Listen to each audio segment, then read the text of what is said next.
thoughts, there's a couch. And on that couch sits truth.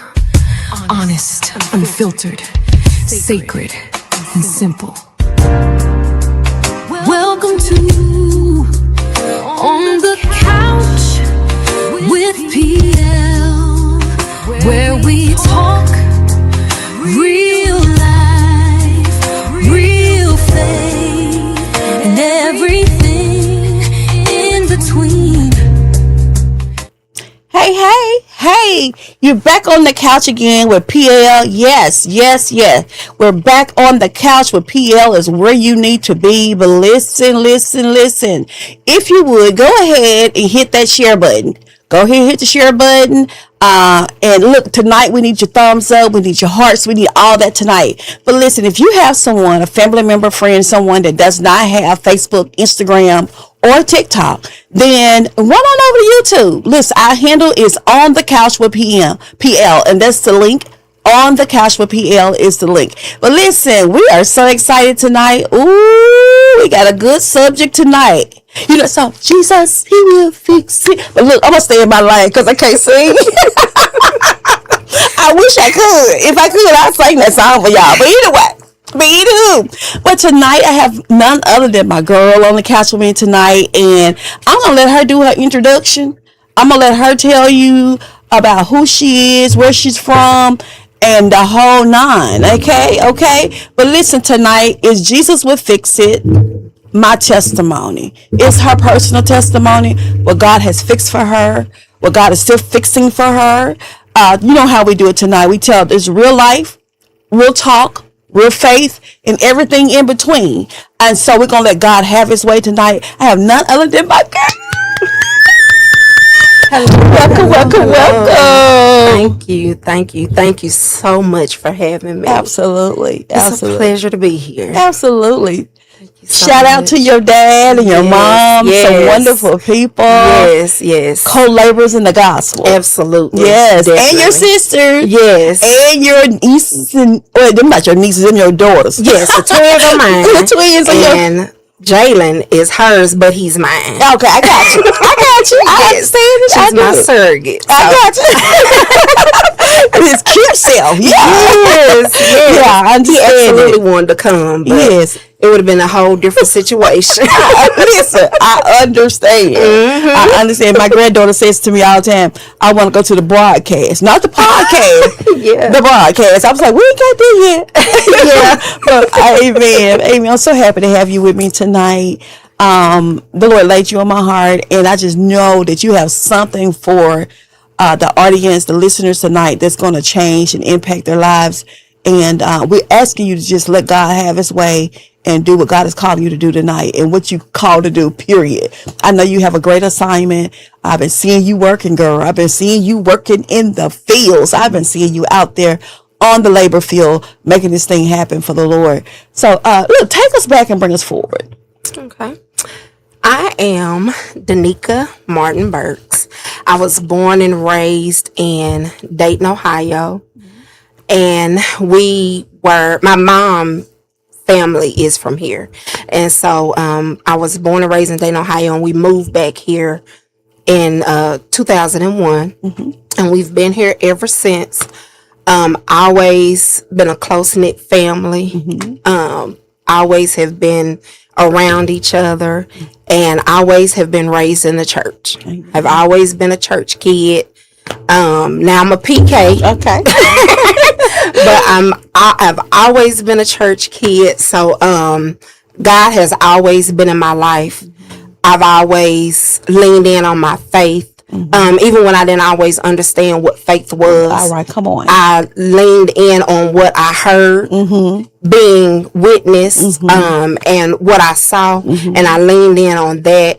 And that's a part of what helped bring me through. That's a part of what helped me know that Jesus will fix it. All right, come on. And so we've moved here, and so my life has just been, I've always been like the strong one. I'm the middle child. Okay.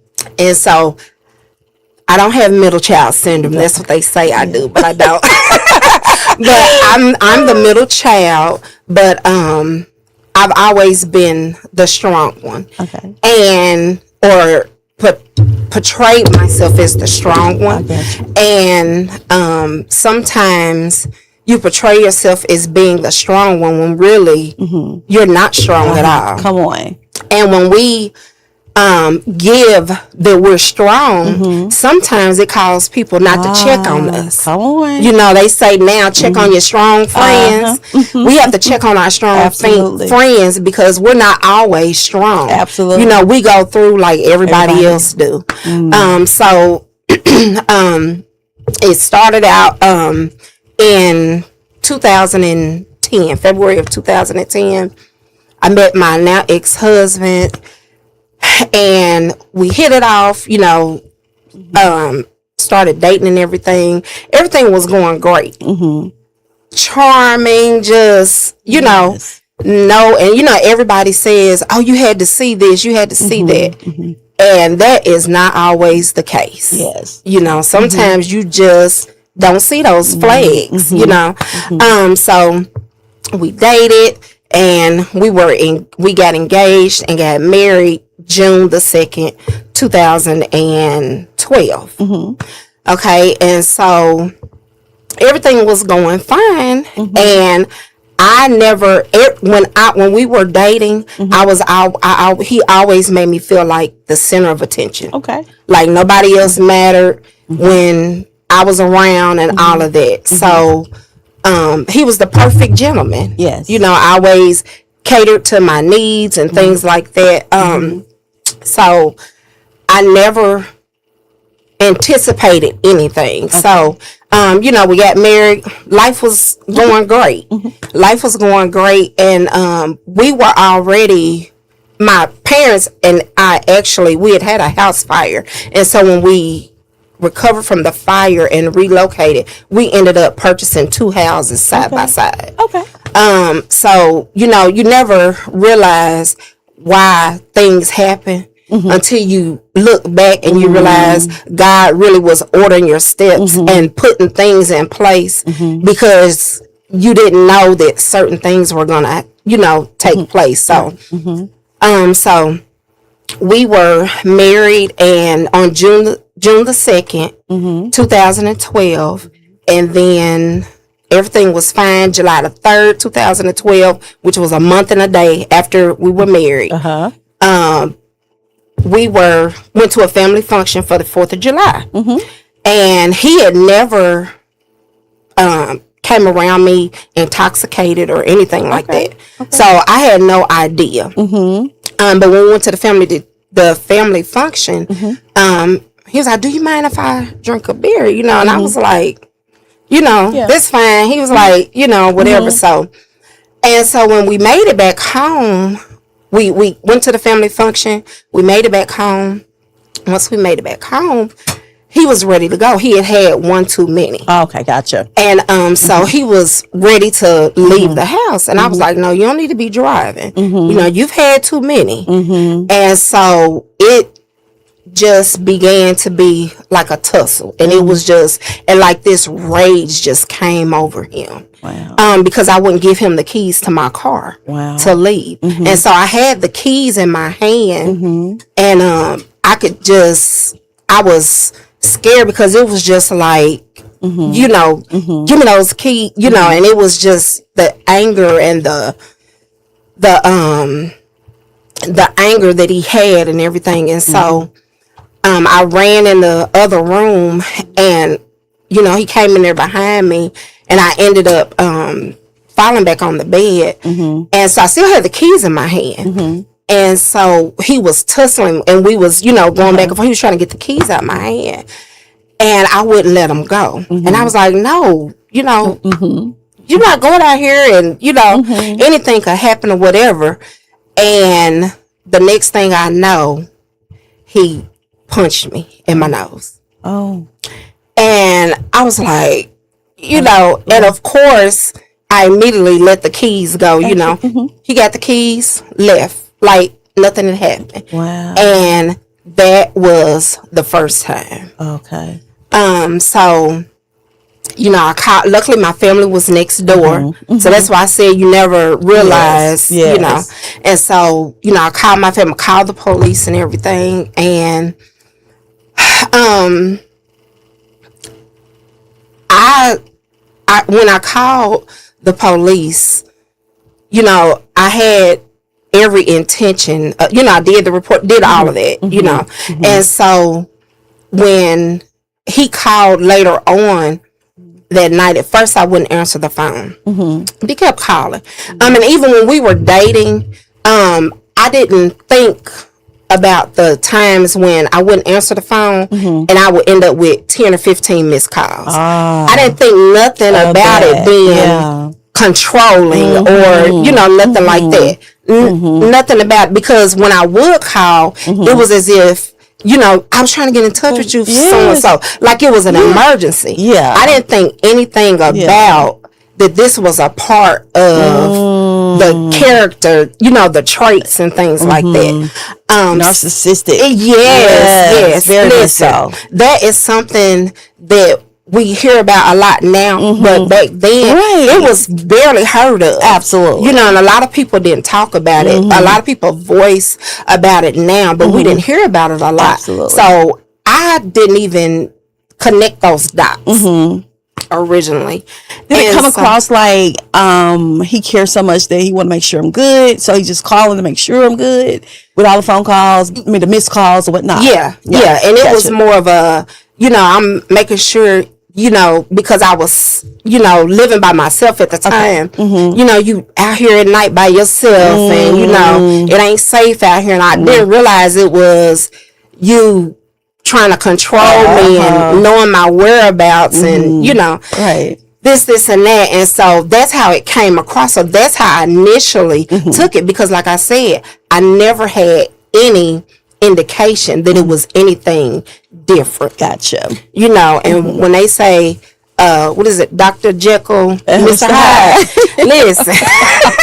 And so that was the, you know, the thing. And so when it happened, and he called later on that night, and he kept calling, because, you know, he had my vehicle. So I said, well, let me pick up, you know, absolutely. or whatever the case may be.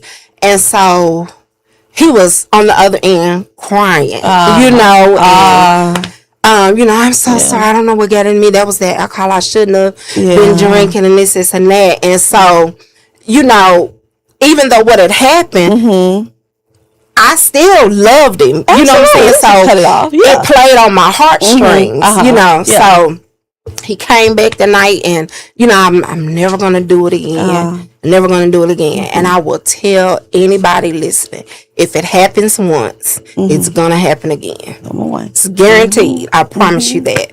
And so it will never happen again. And this and that.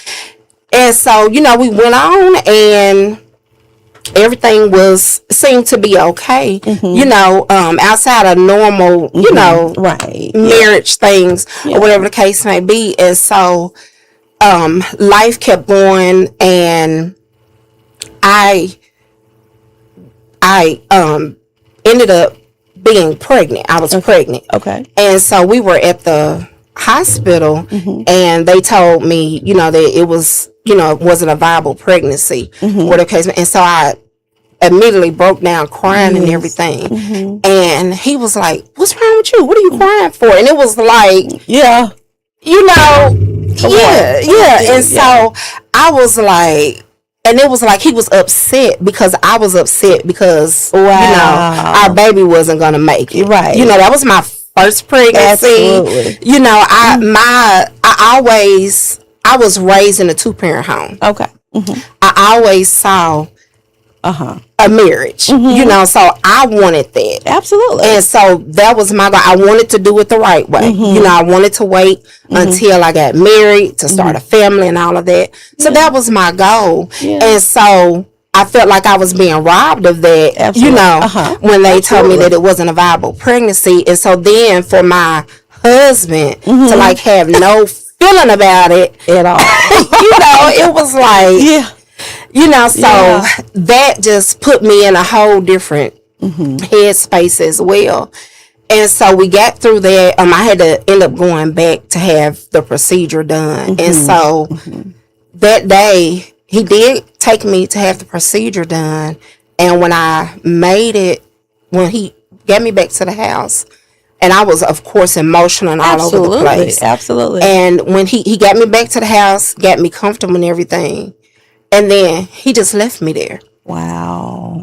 And I was too embarrassed. And my family was next door. I was too embarrassed and too ashamed to call anybody and tell them that I was left there by myself. I was dealing with the emotions of losing my baby. And then, you know, the person that was supposed to be there for me, that was supposed to be grieving with me. Absolutely. You know, I was left by myself to face it, you know, by myself. And so I got through that. You know, when he did come back the next day, you know, his thing was, oh, you know, I was grieving too, and all this and that. So, you know, as life progressed, you know, when it was good, it was good, but when it was bad, it was bad. Yeah. And so it just started being more verbal abuse. Okay. You know, and verbal abuse is almost sometimes worse. Come on. You know, than the physical abuse. Come on. You know, it's all bad, but that verbal abuse and that mental abuse that makes you feel like you crazy and what you saying ain't what you saying. What you're experiencing is not what you're experiencing. Right. And so it makes you question yourself. And it makes you,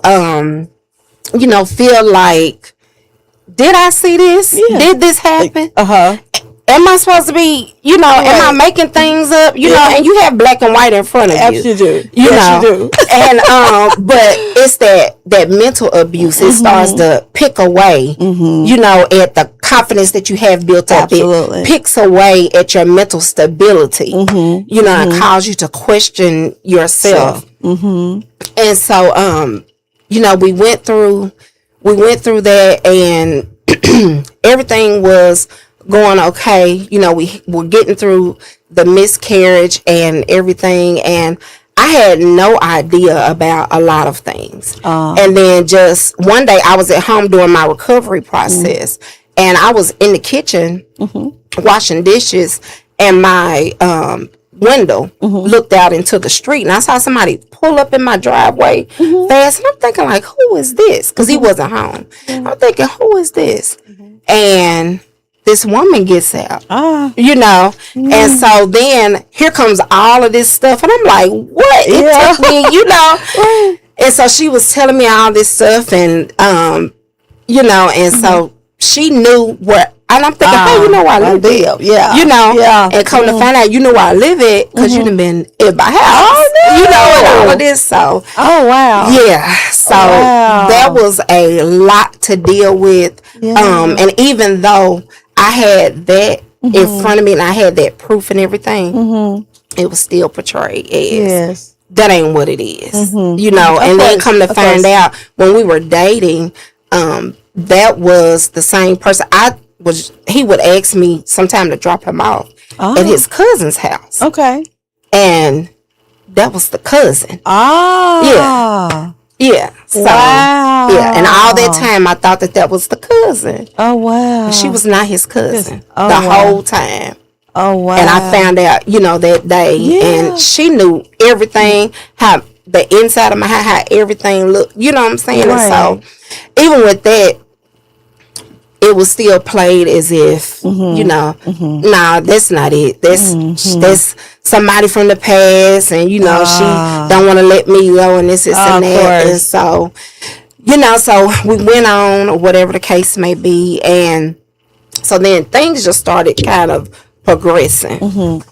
And I ended up with the twins, and, you know, everything was fine with that. But even doing that, my pregnancy was great, but it was literally God keeping me, because the home situation wasn't the best. Gotcha. you know, Gotcha. I was stressed, Uh-huh. you know, and that's one of the worst things you can do during pregnancy. Absolutely. And I was already high risk because of my age, Right. and everything, and so, but I was stressed. But every time I went to the doctor, everything was perfect. Praise God. Everything was perfect. They came out healthy, you know, fine, no issues with that. So, you know, we were still, you know, trying to make things work because I saw longevity in marriage. Okay, you know what I'm come saying? on. We were raised Baptists. Come on. When nobody talking about divorcing No, or nothing absolutely like not. that. Absolutely It was not spoke of or anything like that. So my goal was I didn't want to fail. You know, my parents have been married almost 50 years. Wow. So that was the example that almost 50 years. Yes. And that was the example that I had, you know, that when we go for better or for worse, Absolutely. you know, we go through Absolutely. stuff, we stick it out, we figure it out. And I did not want to be a statistic. Come on. I didn't want to be a statistic.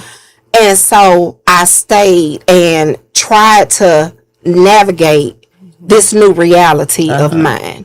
I suffered in silence. I kept so much to myself. Come on. So much to myself. Very few people knew what was going on. I could count on one hand how many people knew. But for the most part, nobody knew. I was still smiling.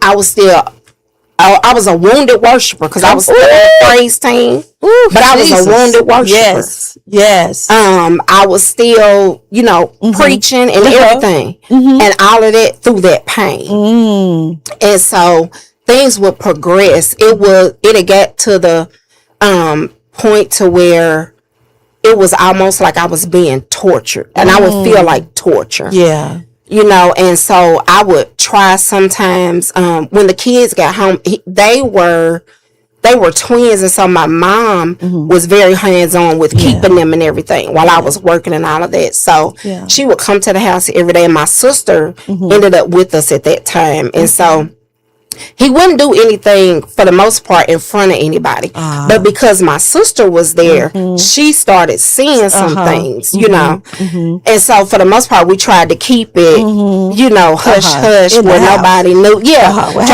happens keep in the it in the house? house. Exact. Stays in the house. Yes. One of the worst things that we could ever do in our community. What happens in the Yes. house stays in the house. Yes. But so we try to keep things under wraps, you know, because I didn't want nobody to know that was going on. I didn't want nobody to know that I was dealing with that. You know, that I was being faced with that. And so I kept it to myself.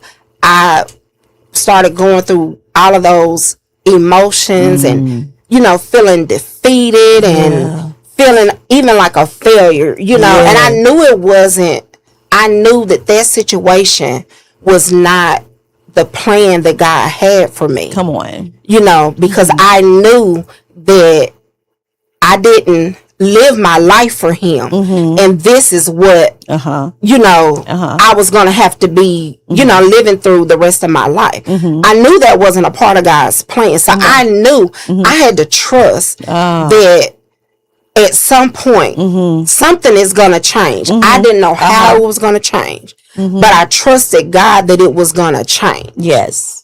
And it was Romans 8 and 18. I kept reminding myself of that. Kept reminding myself of that on a daily basis. And so my sister was there, and thank God that she was, because there was some nights when the tussling got to be so that if she wasn't there to stop it, I know I wouldn't be here today. Wow. You know, because it would just get that bad sometime, you know. And it wasn't that I wasn't fighting back. I was giving all I could. Yes, you know. I was giving all I could. Listen. You know, we're going to leave here. We're going to leave here fighting. Absolutely. You know. Absolutely. So I gave everything I could. And so some days she would have to come and just step in. You know, be like, y'all, just, you know. And so I remember one time I told people that I fell and stumped my toe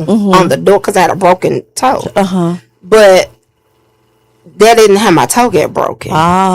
You know, we were tussling and he, you know, ended up breaking my toe or whatever. And he had pushed me down on the floor and was just standing over me. And my sister came out of her room and called his name. It's like he snapped out of it. Oh, wow. And and that's one of those instances where I said, if she hadn't been there, Yes. I don't think I would have been here. Yes. Because you could just see, you know, in his eyes that it wasn't the person that I dated and the person that I married were two totally different people. My God. They were two totally different people. Wow. Two totally different people.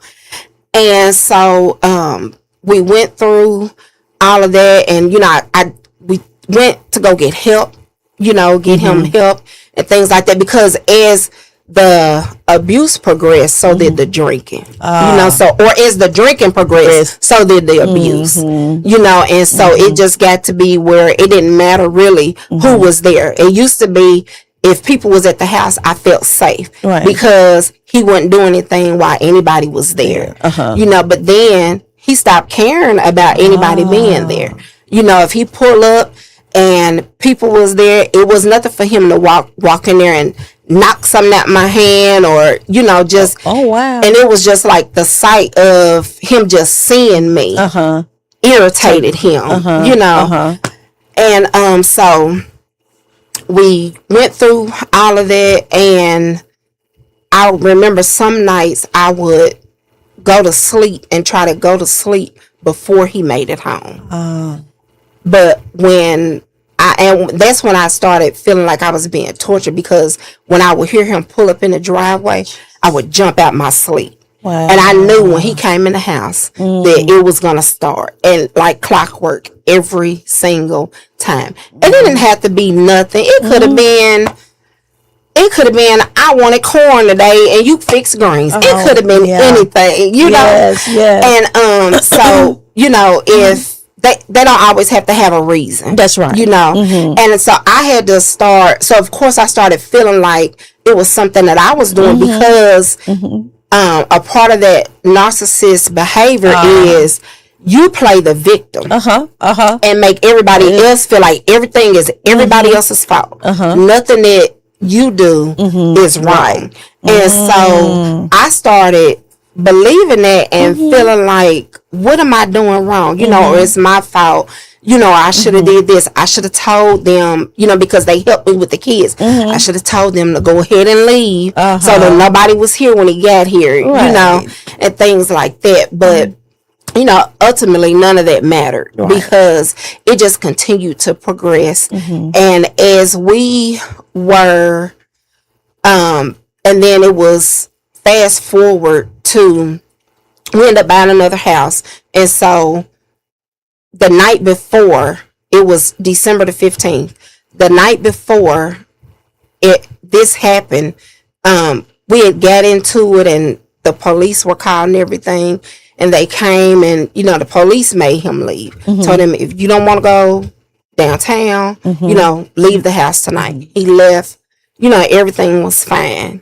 So I got up the next morning getting ready for work, like nothing. And well, prior to that, let me go back. Prior to that, we had a tussle one morning, and I was getting ready to take my girls to the doctor. At this time, they were probably about 2. And I was getting ready to take them to the doctor, and we had gotten into it. And so, you know, I got myself together, got my babies to the doctor. And my baby girl, when we were sitting in the doctor's office waiting on him to come in, she said, "Mommy, was you okay? Did you need help? Because Daddy was being mean to you." Oh, wow. And I sat in that doctor's office and I cried. Yes. And I cried and I cried. Wow. Because I knew then my kids saw it, you know, and they were aware that it was something. And so immediately then I said, okay, God, you got to get me out of this. I don't know how you going to do it, but you got to get me out of this. Yes. So I started thinking as of a survivor. Let me figure out how I can survive this till I can get out of this. Come on. So I started thinking about, okay, I know when I get paid, I can put this to the side. Let me get a find me an apartment. You know, I started trying to put stuff in order. Yeah. So I could make my getaway, make my escape. Yes. You know, and so then, you know, this was still during that time, and so that night prior to the day that I left, you know, we had the altercation. The cop made him leave the house. So that morning, my mom came over like normal, was, you know, getting the girls so I could get off to work and everything. And he came back to the house, and he was still intoxicated from the night before. And he came in and immediately started. And he had accused me of sleeping with the cop that came the night before. And I was like, what? You know? And I was like, oh my God. that is the farthest. I ain't never seen that man before in my life, you know? And he was an older guy. And I was like, man, no. You know, and so I was on the couch and I had one of the girls getting her dressed. And he was standing over me just, you know, going at me. And the next thing I know, he punched me in my eye. Oh my God. And my mom was there, you know. I couldn't hide it this time, you know. And then I could hide all the other bruises, and you know, you can't see the verbal abuse and all of that. You know, that stuff you can hide. And then, you know, the bruises were clothes covered. You can't see those. That's right. But my eye, I can't cover that up. That's right. You know. And because of my skin tone, it immediately started changing. Absolutely. You know, so, and I was like, and he did it, and I called the police. He left, and I knew I had some time. And so, I called my job. I said, I'm not coming in today. Because when he did it, I had been saying, Lord, I got to get out of this. I got to get out of this. I got to get out of this. And when he did it, and I called the police, and an officer came. She came to the house. She didn't take a report, nothing. She said, oh, okay. Well, he gone now. You know, like that. Oh, wow. And that was it. And when she left, and she left out that door, God said, this is it. Come on. And so I knew I had to leave. Either I had to walk out of there or I was going to be carried out of there. And so he said, this is it. And so I called. I said, I'm not going to be in today. And I started trying to figure out where I was going to go. Because, you know, he knew everybody in my family, where everybody lives. I was like, I can't go there. You know, because that's the first place he's going to come. Because I felt like he was going to come after me. You know, come and look for me. Absolutely. For him to come home and, yes, you know, his family is gone and all of that. And so I called one of my friends. She had just happened to have moved somewhere. And he had never been over there. And so I called her and, you know, told her what happened. And she said, well, you want to come to my house? You don't know where I'm at. You know, you can come to my house and till you get yourself together or whatever. And I said, yes. So we went there. I grabbed what I could for me and my kids. And we went there and I hid out there. That's where I was. Wow. You know, I knew I was safe. Only my immediate family knew where I was at, or whatever the case may be. Wow. And so we stayed there. And so, you know, I have small children. It's one thing when you leave a relationship and there's no children attached. But I had small children, you know, and that was their father. Absolutely. And so regardless of what he and I were going through, I didn't want them. You know, my daddy is my ride or die. You know, so I didn't want to rob them of the relationship, you know, like I had with my dad. So I wanted to, you know, I'm like, God, how do I navigate this now? Because I'm done. You know, and I have been saying, when I leave, I'm leaving. You know, I might be here now, but when I leave, I'm leaving. That's right. And I meant that, you know. And I was like, you know, how I go to R. Kelly song, when a woman's feel. Ain't nothing you can do. Nothing you can do about it. Okay. And so, you know, I left that day, and so I immediately put stuff into place to let people know. You know, I started moving like as if, you know, because Jackson is way smaller than people think. Yeah. You know, and so he knew where I worked at and all of that. So I was strategic where I went. Come on. And intentional where I went. I never was by myself and things like that, because I never knew where he was going to pop up. That's right. And so I was careful with that. You know, I ended up getting my own place and everything. And so during that time, you know, of course, I still had to have some type of communication with him because of the kids. And so that was used as a play. You know what I'm saying? But so we had some sort of communication. And so then when I did move, I did not tell him where I lived at. When he met me to see the kids, we met somewhere else or whatever the case might be. I never let him find out where I lived at, because I had peace. And that's when I realized that peace of mind was priceless. That it was priceless. And by any means, I needed to protect my peace. That's it. Protect the peace of my children. Because of what they saw at that young age, I didn't want them to think that was what love looked like. Right, absolutely. I didn't want them to think that. So they were my reason for I need to get out of this, because I had girls. Yes. So I didn't want them to grow up and think that this was okay. This type of toxic behavior was okay. And so we moved and everything was going fine, you know, and so I forgave. You know, I told him, I said, I forgive you. That's right. You know, I know a lot that you have going on is beyond you. A lot of your issues are spiritual issues, mental issues, and things that happened to you in the past and everything like that. You know, people can't give you what they don't have. Come on. You sent a mouthful. They can't give you what they don't have. And they can't be what they were not raised to be or what they haven't seen. Come on. And so I had to stop expecting that, you know, out of him. So I had to forgive him.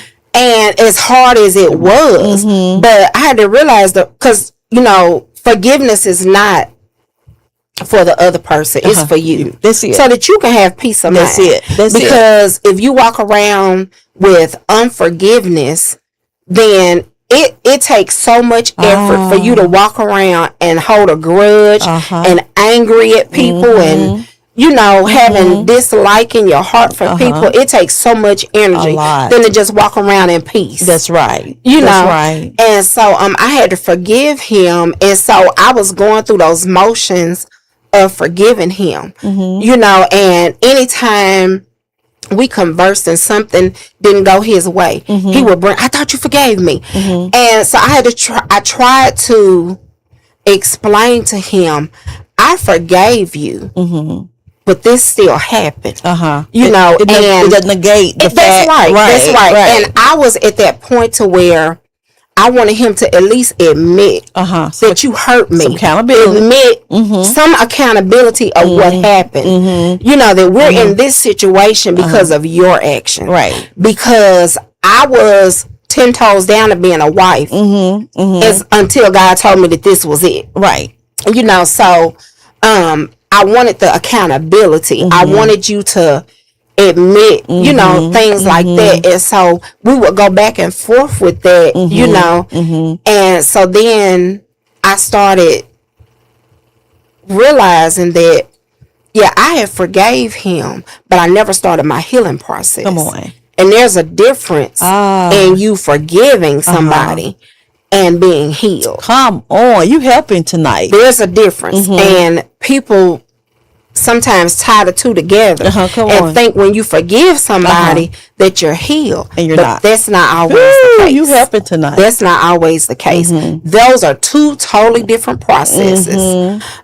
Two totally different times of grief. I didn't realize until then that you can grieve anything, not just when somebody passes, but you can grieve anything. Yes. You know, I had to grieve a marriage. I had to grieve that I got it wrong. I had to grieve what my kids saw. You know, I had to grieve what I even put my family through because they supported me.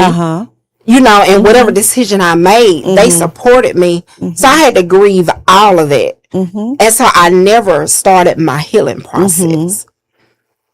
And so I just started leaning into God's word even more, you know, and every time I get to the point to where I felt like I just couldn't keep going, somebody would come and would encourage me. Come on, Jesus. You know, or I would run across something and something would bring some type of encouragement, Yes. you know, Yes. or whatever. And it will remind me that all I have to do is just hang in there. Come That's on. all I got to do. And I kept being reminded of Romans 8:18. That's one of my Come on. favorite Come on. scriptures. Yes. I had to keep reminding that it's gonna get greater later if I just hang in there Come on. and don't give up. It's gonna get better. And so I held on to that. I suffered in silence a lot of days. I didn't know what direction to go into. Didn't even know how to start the healing process, because so many times people tell you need to be healed, but they don't tell you how to start it. They don't tell you how to start being healed. They don't tell you sometimes your healing starts when you're angry. Come on. And when you tell God, I'm mad at you. You let this happen to me. You know, and you start the healing process and you start to get all of that out. And so I started my healing process and started protecting my peace at all costs. Yes. You know, it didn't matter what you said. I'm not letting you take me out of character. You know, I'm still praying for you. I'm praying for you. Yes. And I pray you get delivered. You know, and that would just irritate him even more, you know, because I told him I was praying for him, you know, and this and that. But so I went through that healing process, and during that process, I never stopped going to church. I never stopped singing on the praise team. I never even stopped encouraging people. I was broken myself. That's a whole nother podcast. Yes, listen. I was broken myself and still encouraging people. I was standing before people, encouraging them that God was going to see them through. When I didn't even know how God was going to see me through. Come on. When I didn't see light at the end of my tunnel. Come on. And so I went through all of that wounded. You know, I had them scars that nobody could see. I wore a smile on my face, kept my hair done, and you know, stayed looking nice, but I was in pieces, literally in pieces, literally. And so I told God, I said, I don't know what to do with this because I feel like I can't be fixed. Come on. I felt like I couldn't be fixed because I felt like I couldn't get over, you know, and a lot of it was because I was expecting me out of him. Girl, I almost ran right then. Come on. And you can't expect you out of Ooh, that's you good. just cannot do That's it. good. I was expecting him, the accountability and how I dealt with stuff. I expected him to do that. He didn't have the capacity to do that. No. Wow. He didn't have the capacity to do that. So good. And so I had to realize that sometimes you have to be okay Come on. with not getting those apologies that you know you're due.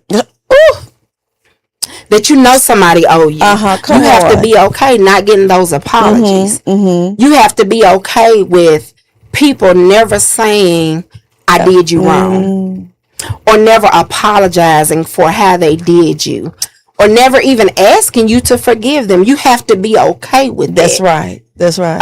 And so once I got to that place, then that's when my healing started. And that's when God started to take those layers off. When I stopped looking at him to be a part of my healing. Come on. And started trusting God to give me my healing. Right there. It's a shout. Yes. Yes. Cue the shout music. But yes, I stopped relying on him to bring my healing. Because that's what I was doing. I wanted him to validate what had been done to me, you know, and even to this day, it's some stuff he still won't admit to, you know, but I wanted him to do that. And so I had to stop doing that. And so as I stopped doing that, those layers started coming off. And so I went from just forgiving him to being healed. And so I no longer had any ill will for him. Come on. You know, Come or whatever on. case. People didn't understand how I could help him handle some of his business. They was like, how are you doing? I was like, it don't bother me. Yeah, because I'm healed. Exactly. Yes, exactly. That's exactly what it was. So it didn't bother me. So once I went through that healing process, and you know, there were times where I felt like, you know, I go to church every Sunday and nobody sees me. Nobody sees that I'm up here in pieces. Nobody sees that I'm broken. Oh my God. Nobody sees that I'm ready to walk off the edge. I'm ready to walk off the cliff. Yes. You know? Yes. And so I had to keep pushing through that. You know, and I'm like, every day, and I tell people, if you just make it through today, don't worry about tomorrow. Come on. Your goal is to make it through today. You helping. And that's what I did. Let me get through today. Wherever that emotion was that I felt that day, if it was a setback, whatever, because every day ain't perfect. When you start healing, come on. some days you have setbacks. Come on. You know, some days you like, man, I done did this work, and I ain't got nothing to show for it. You know, and so I went through that healing process, and I had to literally only trust God's word. And trust what I had been raised in. I had been raised in the word. I had been raised to lean to God's unchanging hand. I had to literally do that. You know, when they say when you have nothing else to do to stand, that's what I had to do. Because I didn't have any other choice. You know, so I was like, okay, God, this me and you. I can't figure it out. So this is me and you. So the ball is in your court. Absolutely. So show me how you can be Jehovah Jireh. Come on. I sing the song and we talk about it, but show me how you can be Jehovah Jireh. Show me how you can be a provider for me. Come on. Show me how you can do that. And so he did. Yes. I never wanted for anything, even when I felt like it was stuff that I needed. You know, now here I am. I'm a single mother. You know, and I was like, this is not what I signed up to do. But it's just like it takes a village to raise children. Sometimes it takes a village to raise us as adults. Come on. Come on. You know, a mouthful. Yes. I had if it wasn't for my support system, I had an impeccable support system. Yes. That kept me encouraged, that had my back. When I didn't even realize I needed somebody to have my back. And so we went. I kept saying, you know, okay, I want a divorce. You know, I wanted, because at first I was like, I didn't want to have to be said that I had a divorce.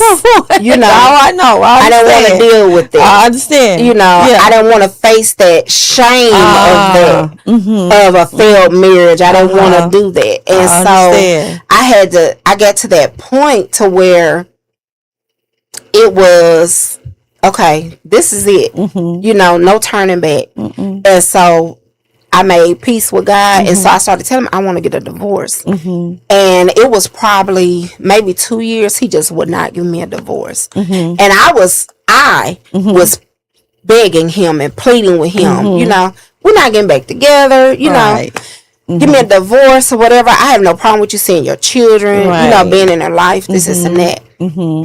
But you know, I said I was doing it. Right. So I got tired. And so I said, no. So I started putting it before the Lord. Come on. And every day I bombarded heaven. And I said, God, I know this ain't my end all be all. Come on. And so I need you to prick his heart to change his mind. And it was probably maybe once I was consistent, you know, in putting that before the Lord. Because if nothing else, trials and tribulations cause you Come on. to pray You and better cause come you to on. talk to God more than ever before. You know what to say. It calls you to. Yes. And so I got, it was probably a couple of months. And then he just called me one day out the blue and said, find us a divorce attorney. Come on, Lord. And, you know, find somebody. And so I was like, huh? You know, it took me by surprise. It was Right, one Saturday right. morning. And so he said, find us a divorce attorney. And go ahead. And so I said, oh, I can't wait till Monday. Monday, let me call for your changes. You know. And so because he was so against it, Yes. you know. Yes. And so I called, we got a divorce attorney and went through all of that. And I thought that I was through grieving everything. And day of, as I was driving to the attorney's office, grief hit me. And I was on the phone with my sister. She was like, you okay? What's wrong? You know? Wow. And I just could not explain. And it was just, I was in tears. I was bawling. Yeah. And at the time, I did not realize it didn't make sense. And I was like, God, I don't want to be back with him. So why am I crying? Yeah. Why am I going through this? But Yeah. I was grieving that today is going to be official, that it's over with. You know, and that my marriage is over. It's disintegrated. Yeah, at this point. exactly. Yeah. You know. Yeah. And so it was all of that. So I got through that, and you know, we moved on, and so I went through, did my work, did my healing and all of that. And so I had started, I was over the women's department in the fellowship. And so my baby they were coloring in their room, and one of the crayons broke. And so she was like, Mommy, my crayon broke.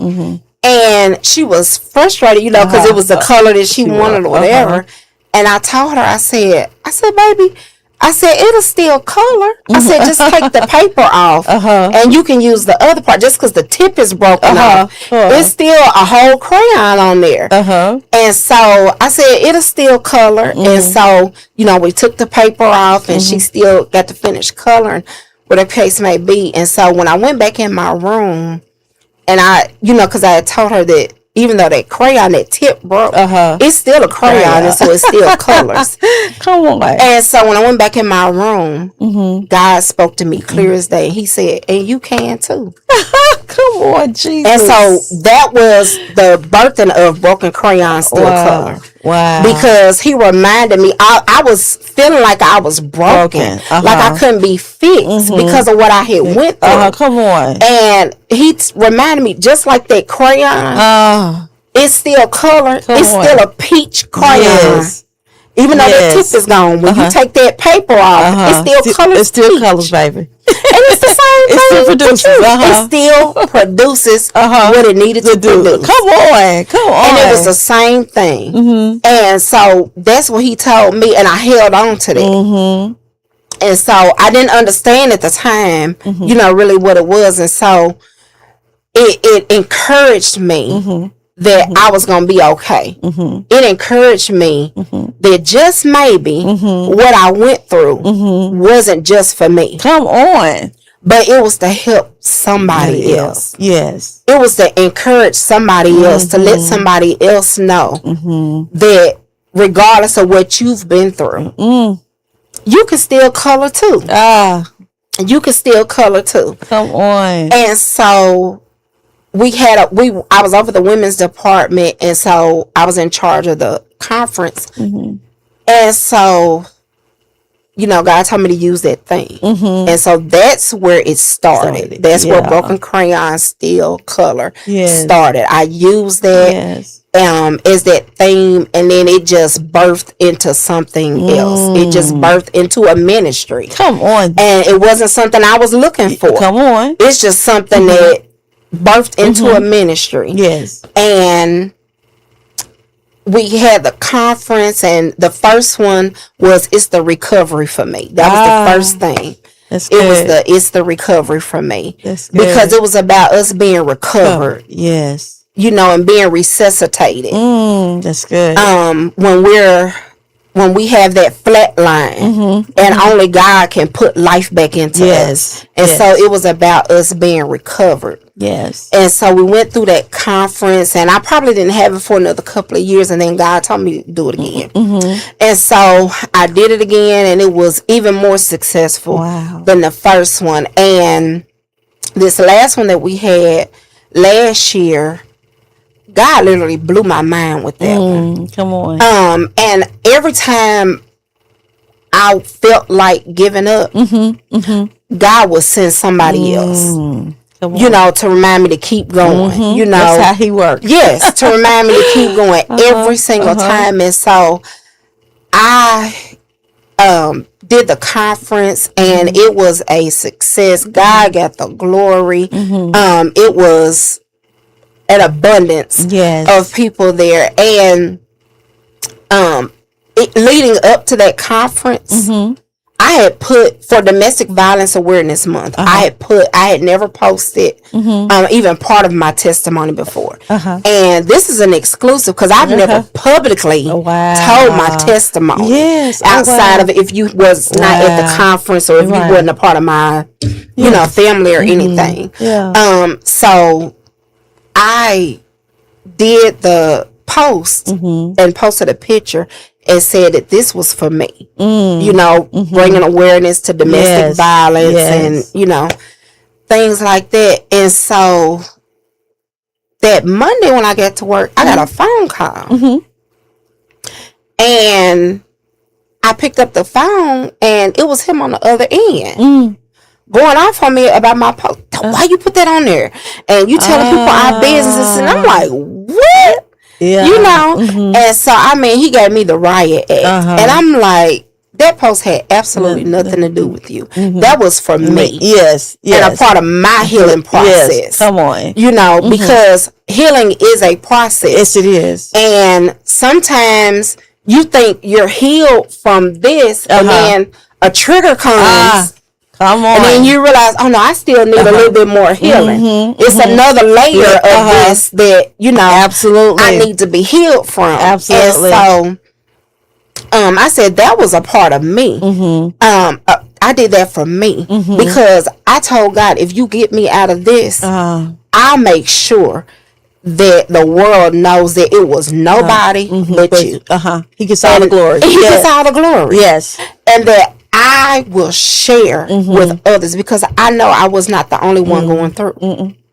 I wasn't the first, and I won't be the last. That's right. And so if my tragedy can cause somebody else to triumph, that's good. I have no problem doing that. That's good. God, I'm gonna do it. That's good. And so that's what I did. And so he called and was so upset and told me I bet not get to that conference and say nothing about domestic violence, about what happened. And everybody know it was. I said, I don't mention you. I didn't mention your name, nothing like that. Get our pictures off of your page. And I said, that was 2000. Who ain't even went back that far? I didn't even realize our old pictures was still on there and everything. And I'm like, and so he, threatened me, threatened my life, and was like, go up, have that conference if you want to, and do that stuff if you want to. And because I had also put on, I think on my post about me writing a book. And you better not write no book.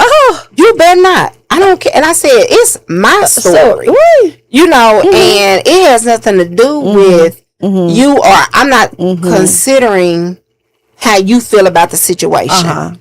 We went through we were in the same place at the same time, but we got two totally different interpretations of what happened. Yeah, right.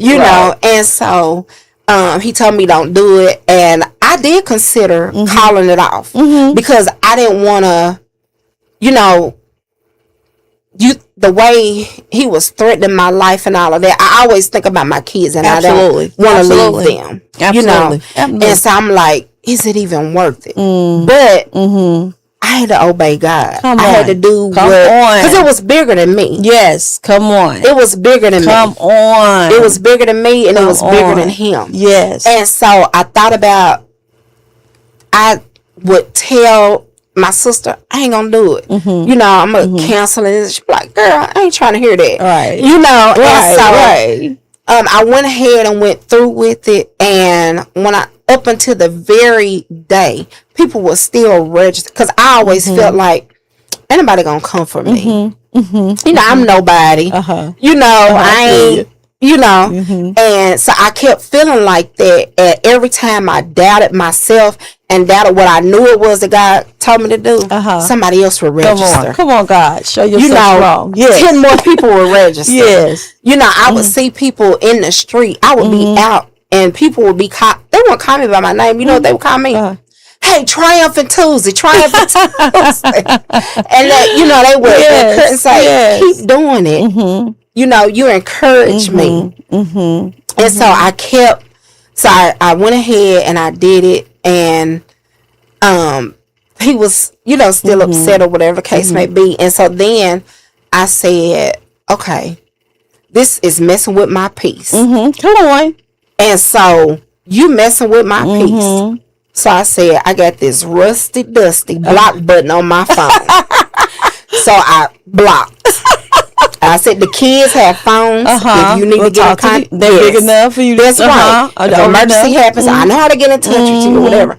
So I put you on block because it was about me protecting my peace. Absolutely. Absolutely. It was about me protecting my peace. And so when he was, you know, threatening my life and everything, it brought back up those triggers. And I didn't realize that I was triggered. And I was sitting at work and I was falling to pieces. And I sent out like a mayday, like, hey, y'all, pray for me. I didn't realize I was still triggered by this. And so we went through it and, you know, and he was so upset that it went, and I'm like, how do you even see what's going on? Who is reporting to you? Right, you know? right. Who even cares enough to tell you all The of this? enemy, yeah. Yes, you know. And so I was like trying to figure it out and all of that, and I was like, you know, I'm not gonna diminish the things that God has told me and the things that God has birthed in me to appease you and your ego, because that's what it all boils down to. Because nothing that I say is a lie. It's the truth. And so that's not my problem if you don't want the world to know the truth. That's not my problem. Amen. You know, that's not my problem. I said, your goal should be, okay, yes, I did that, but let me prove that I've changed from that. Absolutely. You know, I said, so that's not my problem if you don't want the world to know the truth. But I have a testimony. Absolutely. And I told God if he got me through it, that I was going to share it with the world. I was not going to be ashamed of what God had brought me through. And so I made up in my mind that it did not matter from that day forward. You know, and even and still, even though I've done all this work and have, you know, gotten to the place that I am now, still the thoughts of what he'll have to say haunts me. And, you know, he'll if somebody send him this live, you know, he's going to have something to say and all of that. But I still got to trust God. I still have to trust God. And I still have to know that if God has brought me this far, okay, come on, he's going to continue. Absolutely. He's going to continue to take me through. Absolutely. And sometimes I said it in a post that I made earlier, that sometimes us being triumphant is just simply obeying God. Point blank, period. It's just simply obeying God. Period. That's it. Yes. It's no big puzzle piece or nothing like. It's just simply obeying God. Obeying. And so that's the season that I'm in. Is my goal each day is just to obey Him, whatever that may be. Right. And so the group was created. The conference turned into a group. You know, I like and that. it provides a safe space Yes. for women. You know, to come, and we provide encouragement to each other, and you know, we run across something that we want to share with our sister, we share it on there, and you know, whatever the case may be. And so many people have told me how that group has helped them, how Absolutely. the conference has helped them. I've been out at Walmart, and people have, when you having another one, you know, They're ready. and and you know, and they're ready for it. And so I am just grateful that even though I didn't understand when I was going through why I was going through it, I understand now it was for the bigger picture. Yes. Yes. You know, I can't tell you that God will see you through being abused Come on. if it didn't happen to me. That's right. That's right. You know, That's right. I can't tell you that God. When I left, I left everything. I started over from scratch.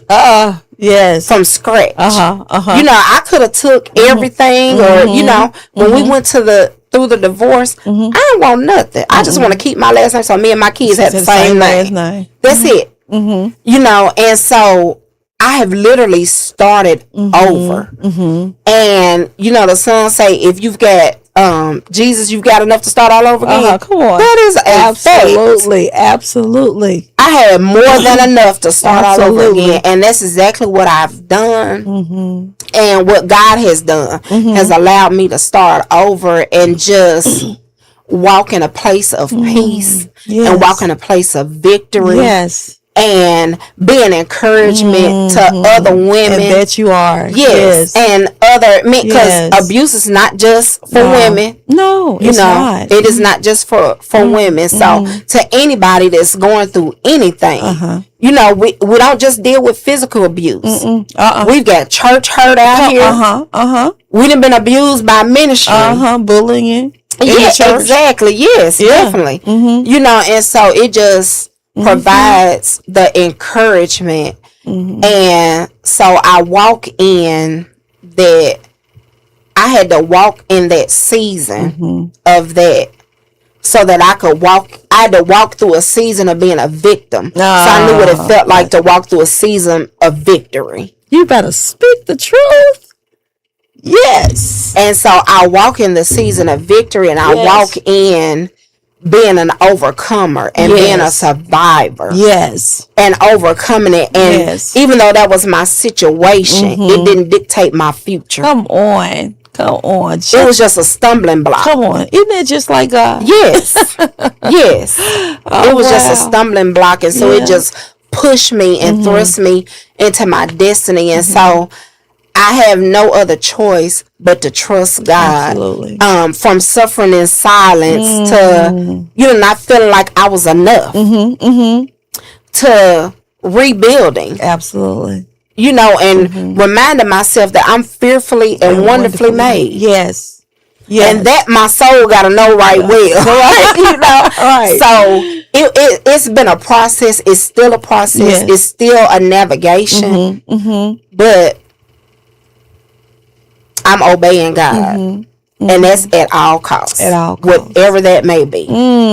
I felt that. That's good. Whatever that may be. That's good. And so we've just got to make up in our mind, you know, and then when you know somebody that's going through that, you know, sometimes when you've not been through it, it's so quick to judge them. Come on. And say what you wouldn't do and what you wouldn't deal with. But the best thing that you can ever do for somebody that's in that situation is to be there for them. That's it.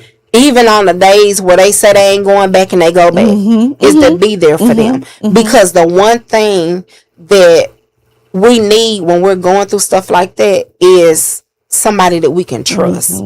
And somebody that we can confide in. Because some days we just need to vent. Yeah. Yeah. some days we just need to vent. Just need that ear. Yeah. And that shoulder. Yes. Yeah. Yes. And not judgment. Not Not you that. judging that. Right. You might think I done been a fool, but not judging me, Right. but trusting Absolutely. trusting me and allowing me to trust you. Come You on. know, and Come so on. And that's vital. That is Yeah. a vital thing even in ministry, outside of ministry, even in your circle, your friends. If you cannot, if I don't feel safe, if you have not making me safe enough to be able to be myself and to pour out, Exactly. then what are we doing? And I'm pouring out, and you're valuing what I feel. You valuing what I'm going through. Then what are we doing? Exactly. What are we doing? So it's imperative. Yes, definitely. In and out of church, to being able to be to confide, to be open and honest. Yeah. But he said, you know what? He wants to the strong bear the infirmities of the weak. Yes, Well, yes. how would you be able to bear it if I can't even tell you without you going telling everybody else? That's right. Or judging me. Yes, yes. So yeah, we need to get that in. We need to get that yes, thing and in line. sadly, church is one of the worst places. Sadly to say. And it's Yeah. Yeah. you think you confiding in someone, and it's just they telling your business. yeah. It's It's tea for them. Exactly. That's right. Yes. And look, I'm dying. I'm drowning. Yes. And it's tea for you? Yes, Really? Is that how you feel yes, about that? Yes, and the Yeah. church is supposed to be a hospital. It's Yeah, supposed to be where we absolutely. can go when we're sick. Right. Whatever Right. that sickness is. We're Right. supposed to be able to go there and be able to find Absolutely. healing. And sometimes we just can't. I worked in the medical field for decades. Not telling my age. But there's a thing called HIPAA. And HIPAA is so important because if you breach anything that goes against HIPAA, there's so many violations, including imprisonment. I use that because once you violate HIPAA by telling, they'll be like, you come into the hospital Yeah. and have an illness, and I tell everybody you got this illness. That's a HIPAA violation. Right. Well, those are HIPAA violations should be in the church. It should be in any circle, your friend circle. Yes. Look, you violated. Yes. You frauding. And by doing that, there's a penalty towards that. Yes. Come on now. There's some penalties that go along with that. Exactly, yes. All the way up to imprisonment. Meaning that you're going to reap what you sow. Yes, definitely. That same thing that you're That's doing right. and thinking this gossip, that cancerous mouth, and spreading what's got me drowning. Yes. Now, I'm over here about to die. I can't even breathe. I feel suffocated. Yeah. And I'm pouring into you, and you violating. Yeah. And that goes for in the church, out the That's church, right. your circles, your whole nine. There were certain things that there were people in my circle at one point. I had to peep them. You know what I'm saying? Discern. definitely. Oh, I can't. You can't even handle what I got going on. Yes. Yes. And then I had to sort of think about why you even in the circle. That's right. Why you in the first place? You're no good to this circle. Yes, that's right. You know what I'm saying? So okay. Anyway. Yeah. Yeah, that's right. Yeah. That's right. Yeah. What I want you to do is there's somebody out there, male, female, that's in an abusive situation. It may not be physical. It may be a mental thing, an emotional thing. I want you to minister a prayer for those individuals or give them a word.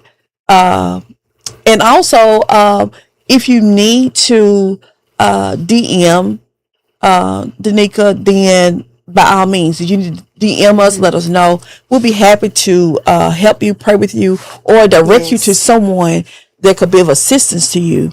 This is a very important podcast tonight because somebody is stuck in a situation and they don't know how to get out. And they're being abused mentally, physically, and emotionally. And God is that's not what God has ordained for your life. So Danica, at this point, will you minister to a male, female, or whoever it may be? Yes. I want to encourage you and remind you not to give up. Everything may be pointing towards that it looks like your situation is not going to change. It looks like it's not going to get any better. You may feel isolated, feel alone, like you have nobody you can turn to. But I want you to hang in there.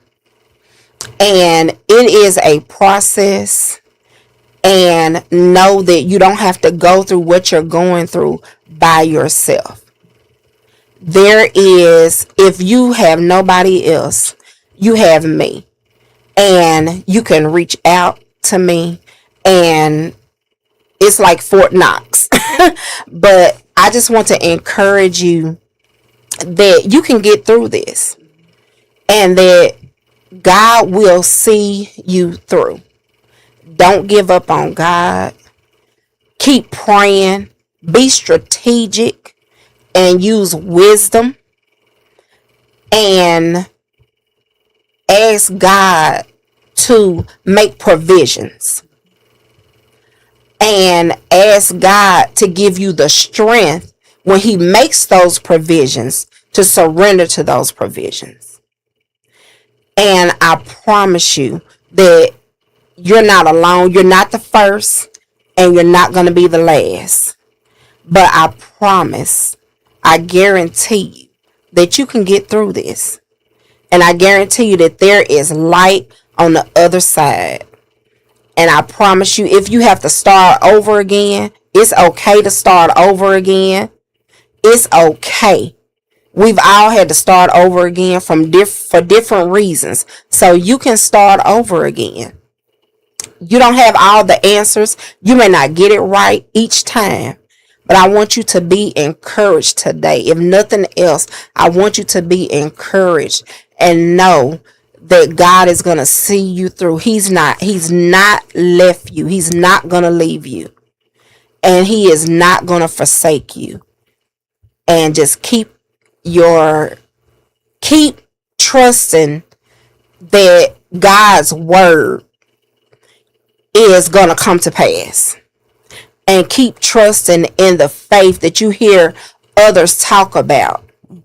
That's how we build our faith, by what we hear. So keep trusting that you hear my testimony that God can see you through. So let that bring your encouragement that God can see you through, because He has no respect of persons. If He sought me through it, He can see you through it.